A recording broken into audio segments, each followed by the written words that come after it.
અમદાવાદમાં પાસા વોન્ટેડ આરોપી ઝડપાયો। અમદાવાદ શહેરમાં ગુનાખોરીના કેસમાં પાસા હેઠળ ફરાર જાહેર કરાયેલા આરોપીને ક્રાઇમ બ્રાન્ચે ઝડપી પાડ્યો છે।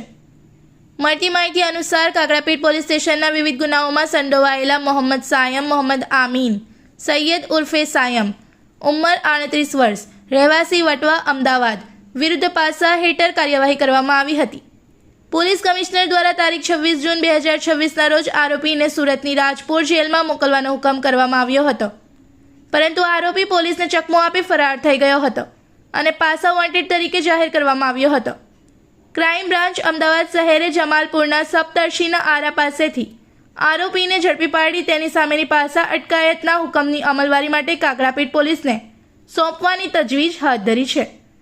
આરોપી વિરુદ્ધ મહિલાઓ પર અત્યાચાર, મારામારી, ચોરી, ટ્રાફિક સંબંધિત ગુનાઓ સહિત કુલ 8 જેટલા गुनाओं नोंधाયેલા હોવાનું પોલીસ સૂત્રોએ જણાવ્યું છે। इस वीडियो को लाइक करें, हमारे चैनल को सब्सक्राइब कर बेल आइकन जरूर प्रेस करें हमारी न्यू वीडियो सबसे पहले देखने के लिए।